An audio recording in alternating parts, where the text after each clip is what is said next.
An act concerning notification to boards of education and local police departments of the release of a juvenile sexual offender. There are amendments. Senator Kissel. Good evening once again, Madam President. I move acceptance of the Joint Committee's favorable report and passage of the bill. Motion and acceptance and passage. Will you remark, sir? Thank you very much. First, even though the title says notification to police, that portion of the underlying bill was taken out. And even though it says notification to boards of education, it has to do with notification to the superintendent of schools, and then he or she would determine what actions to take. This arises from a very heart-wrenching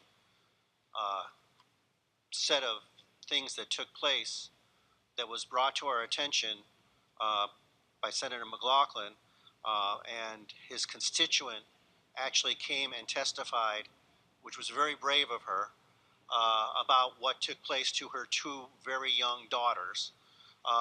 And when they were, I'll let Senator McLaughlin say the specifics, but what the bill actually does is that because an individual is a juvenile, their records are sealed. And there's no way, and for good reasons. But if the victims then find themselves in the same school as the perpetrator of the crime, someone in that school system should be aware of that. If for no other reason, to make sure they're not in the same classroom or in the same part of the building where further bad things could take place. So I urge my colleagues' support for this bill.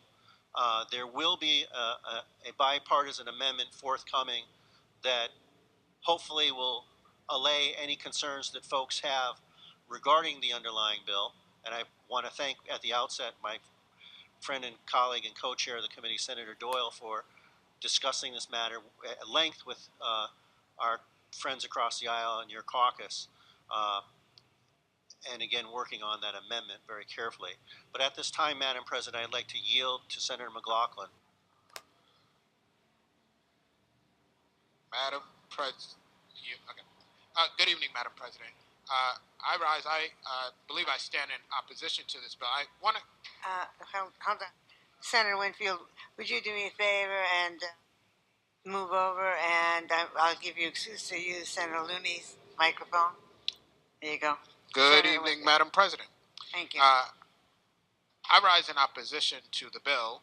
I would like to ask the proponent. I'd like to ask the proponent of the bill a question.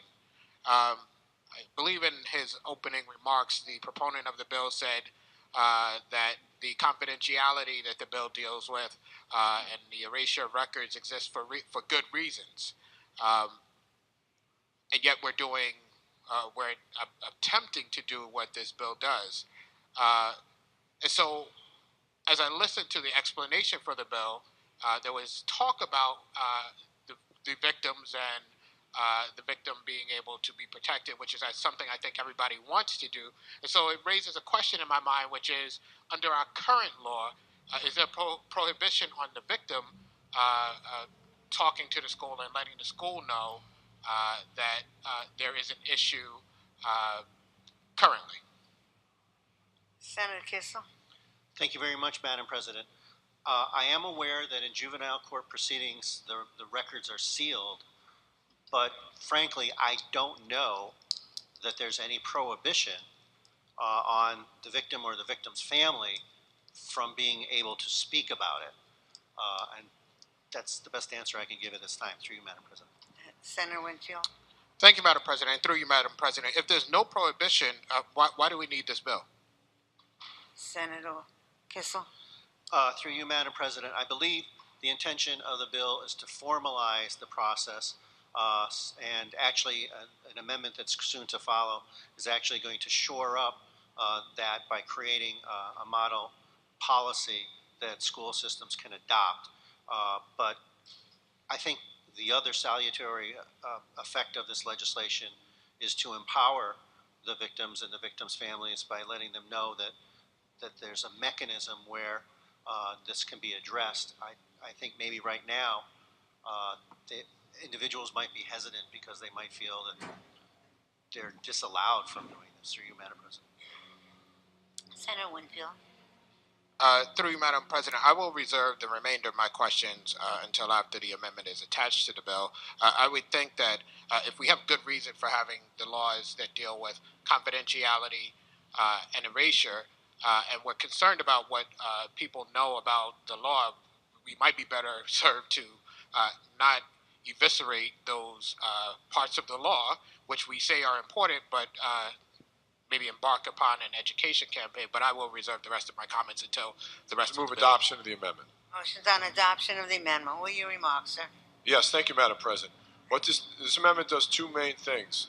It first requires the Judicial Department and or the DCF to notify the victim that the student is coming back to the school. So basically, it clearly gives the victim, if the victim is at the school also, the victim will be notified and be aware of what's happening. And then it does say that the notification will go through as long as the victim does not object to such notification to the superintendent. The second section directs the Commissioner of Education in consultation with Court Support Services Division to come up with a model policy, because the concern was expressed, when the convicted child goes to the school, how's it going to be implemented? So this basically would have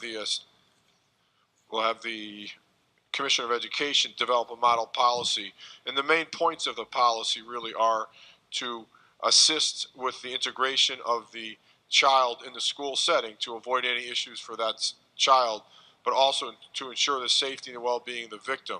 So this policy basically will address both sides of the coin in the school to assure a smooth transition if, in fact, the child were to go back to the same school where the victim is.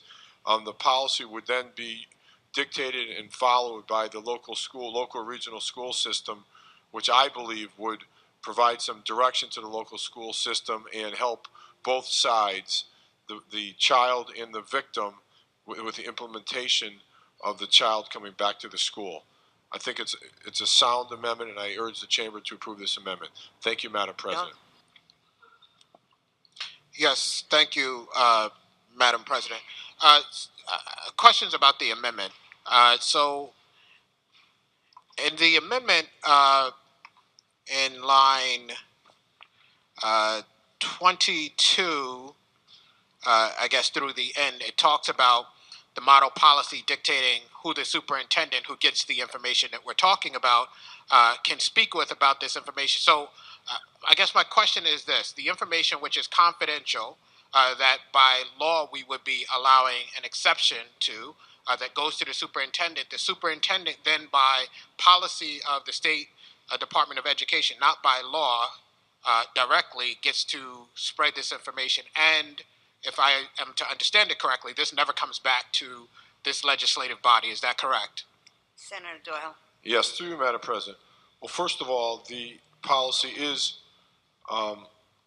there's a deadline for it to be presented, January 1st, 18, to give them time to come up with a policy. That being said, assuming the policy were to come in, the legislature could always pass other future legislation if we weren't satisfied with what was passed. But in the sense, that's point number one. Point number two is in lines 22 through 26, the question is, I'll interpret the question is, why would we dictating the superintendent to limit any information? Basically, I see this language as setting a policy to limit the dissemination of this information, to limit and protect the privacy as much as possible. I submit to Senator Winfield, from his perspective, he's frustrated that anybody would get this information, but these last 5 nines in the policy will direct the superintendent, I would believe, to limit its dissemination for such a small crowd as possible to effectuate the intent of this statute. Through you, Madam President. Senator Winfield. Yes, thank you, Madam President. To be clear, we earlier talked about the good reasons for the law as we currently have it. We are making exceptions in that law for the superintendent. There will be a policy that is created by law that will not be directly spoken to by this legislative body, right? We will not say the superintendent can talk to X person, Y person, and Z person. We will say that the State Department of Education will create that extra part. So we won't have any direct impact on that. We, yes, of course, as with anything else, can come back later and create a law, but we are not necessarily going to have to. And we're going to allow this confidential, privileged information to be spread by policy. Is that correct? Senator Doyle. To you, Madam President. Yes, that's correct. So basically, what this chamber, if this piece of legislation were passed and signed into law, it would carve an exception to the privacy policies. And you're right, we are delegating the authority to craft the limitations of the superintendent's ability to promulgate the information. But I do believe that to provide some flexibility to the experts at the State Department of Education and the Court Support Services Division, I have faith that they would come up with, especially because of our discussion here, Senator Winfield, in terms of it's not our intention to maximize the proliferation of this information. It's to limit its proliferation to ensure the protection of the victim. So you are correct that we are not specifically delineated in this amendment. However, if our intention is not achieved, we of course can come back in 2018 and narrow it or change it as we see fit. Through you, Madam President. Senator Winfield. Thank you, Madam President. And I want to say that I recognize the good work of all of the people involved in creating that amendment. I recognize their attempt to make this bill better. The original bill, before the JFS language, which became the bill, was more expansive, and then the bill was reduced so that we were only talking about the superintendent and not police because there was a concern about the spread of information. I recognize that this bill is concerned about the spread of information as well, but in the school setting, when you put information out beyond that superintendent, it increases the likelihood that that information is spread throughout that school system. I find that to be problematic. I find it to be highly problematic that this legislature would be doing it and not controlling it itself. If we are going to make an exception to the law, we should be very involved in that, and not perhaps we will come back to pass that. And so I rise in opposition to not only the bill, but in opposition to this amendment, and I would urge my colleagues to do the same. Thank you.